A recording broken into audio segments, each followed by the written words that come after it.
নমস্কার বন্ধুরা, পিপির রান্নাঘরে আমি পিঙ্কি তোমাদের সবাইকে জানাই নতুন আরেকটা ভিডিওতে অনেক অনেক স্বাগত। আজ আমি তোমাদের জন্য নিয়ে চলে এসেছি মাত্র 1 টাকা দামের চকলেট দিয়ে খুবই টেস্টি এবং মশলাদার চটপটে একটা শরবতের রেসিপি নিয়ে। তাহলে অনুরোধ রইল ভিডিও শেষ পর্যন্ত কিন্তু অবশ্যই থাকবে। এখানে আমি দেখতে পাচ্ছি 1 টাকা দামের পালস চকলেট নিয়ে নিয়েছি, আর এখানে আমি 10 পিসের মতো চকলেট নিয়েছি। এই চকলেট দিয়ে কিন্তু শরবতটা খুবই ভালো হয়।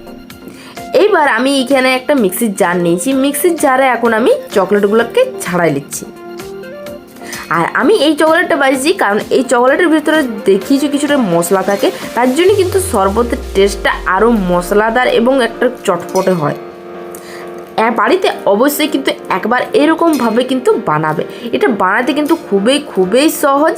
এখানে আমি সব চকলেটগুলো ছাড়াই নিয়েছি। এবার এখানে দিয়ে দিচ্ছি আমি 1.5 চামচের মতন চিনি। চিনিটা আমি অল্পই দিচ্ছি কারণ চকলেটটা যেহেতু মিষ্টি আছে। এবার এটাকে ভালো করে আমি পিষে নিচ্ছি। তোমরা চাইলে শিলে বাটিয়ে দিতে পারো। এখন খুব ভালো করে আমি এখানে পিষে নিয়েছি, দেখতে পাচ্ছি কিন্তু খুব মিহি করে কিন্তু এখানে পিষতে হবে। এবার একটা বাটিতে আমি এটাকে ঢালে রেখে দিচ্ছি। এইদিকে আরও চটপটা করার জন্য আমি নিয়ে নিয়েছি এইখানে 3টে জলজিরার প্যাকেট আর 3 টুকরা পাতিলেবু। যেহেতু আমি এখানে 3 গ্লাস করব, তার জন্য আমি কিন্তু এইখানে 3টে জলজিরার প্যাকেট নিয়েছি। প্রতি গ্লাসে কিন্তু একটা করে জলজিরার প্যাকেট ঢালে দিচ্ছি।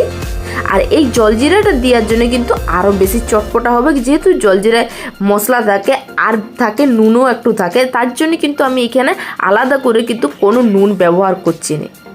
আর যদি তোমাদের হাতের সামনে জলজিরা না থাকে তাহলে কিন্তু তোমরা এখানে চাট মশলাও 1 চামচ করে দিয়ে দিতে পারো। এবার জলজিরা দেওয়া হয়ে গেলে আমি দিয়ে দিচ্ছি এখানে আধটা করে পাতিলেবুর রস।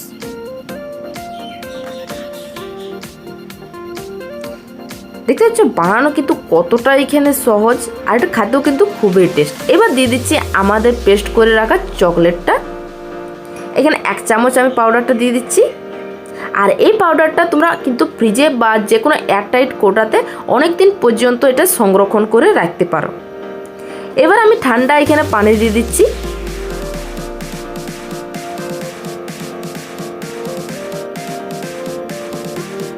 এই শরবতটা ছোট বড় সবারই কিন্তু খুবই ভালো লাগবে।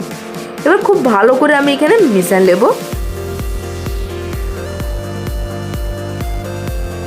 দেখতে পাচ্ছ কালারটাও কিন্তু কত সুন্দর আসছে আর খুবই সুন্দর গন্ধ বেরিয়েছে। শেষে আমি এখানে দিয়ে দিচ্ছি বরফের টুকরা। আর এখানে আমি 2টো গ্লাসে দিলাম, 3টে গ্লাসে দিলাম না, কারণ আমার একটু টনসিল স্টোনের প্রবলেম আছে, ওই জন্য আমি 2টো গ্লাসে বরফ দিয়ে দিলাম। বাড়িতে কিন্তু অবশ্যই একবার বানাবে, এটা আমার অনুরোধ রইল। যদি এই ভিডিও দেখে বাড়িতে বানাও তাহলে আমাকে কিন্তু কমেন্ট বক্সে কমেন্ট করে জানাতে একদমই ভুলো না যে তোমাদের শরবতটা কীরকম হয়েছিল। আমার চ্যানেলের নতুন বন্ধু হয়ে থাকলে চ্যানেলটাকে অবশ্যই সাবস্ক্রাইব করে দেবে এবং পাশে থাকা বেল আইকন অন করে দেবে, যাতে তোমাদের জন্য যখন নতুন কোনো ভিডিও নিয়ে আসবে সবার আগে যাতে তোমাদের কাছে নোটিফিকেশান পৌঁছে যায়। ভিডিওটা ভালো লাগলে অবশ্যই লাইক করে দেবে এবং বন্ধু পরিবারের সাথে শেয়ার করতে ভুলো না। বাই, তাহলে দেখা হচ্ছে পরের ভিডিওতে।